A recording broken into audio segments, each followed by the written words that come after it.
We're here today for two reasons that coincide. One is to say thank you, and the other is to serve you something. I know you're dying to eat right now.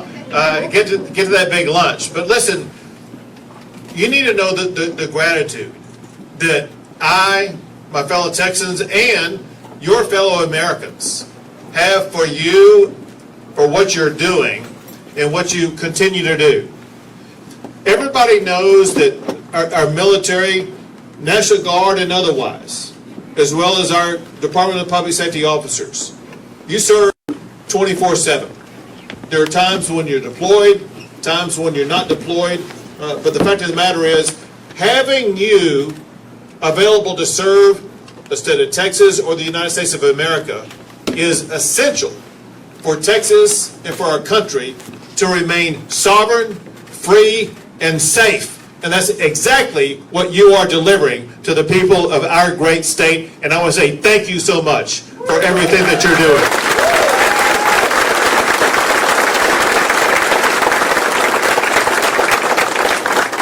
No state in America has a National Guard like the Texas National Guard, either in volume or quality or what you've provided for our country.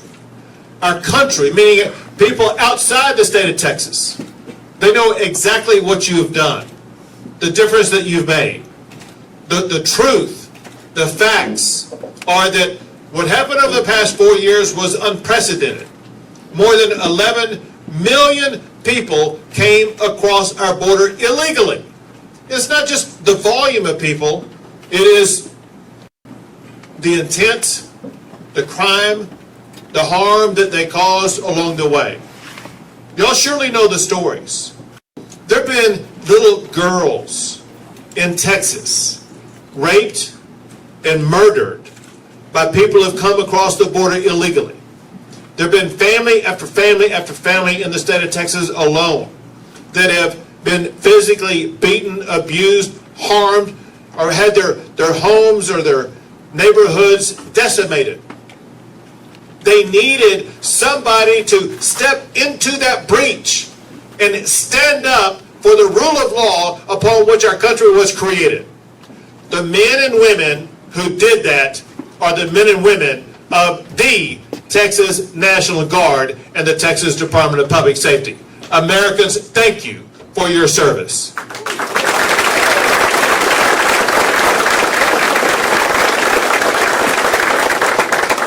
I know that sometimes what you're doing may be hard.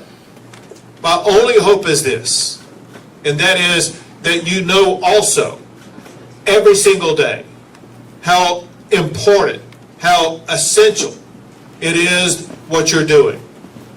Texans are counting on you. Americans are counting on you. And especially this time when we have Thanksgiving.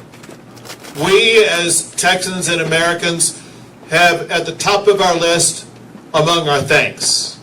A thank you to all of our Texas National Guard, those who came from other states to join you, from those other state guards, as well as our DPS officers.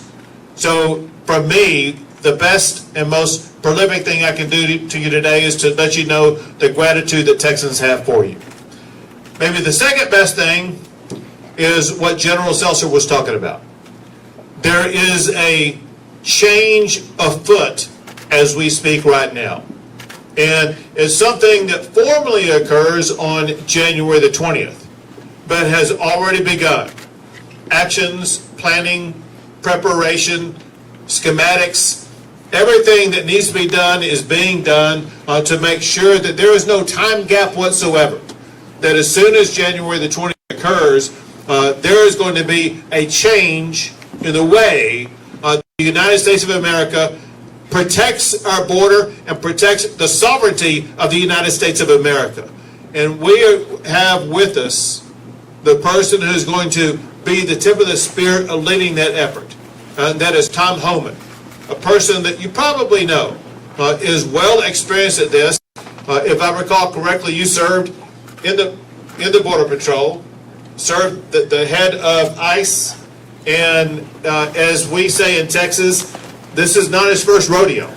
He's been down this pathway before, done this before, comes ready and prepared with both the physical attributes, the mental attributes, and the experience attributes to make sure that we're going to be doing more and faster than anything that's ever been done to, first of all, regain control of our border, restore order in our communities, and also identify, locate, and deport criminals in the United States of America who have come across the border, who are preying upon our fellow Texans and our fellow Americans, and make sure that we restore safety and law and order in communities across the entire United States of America.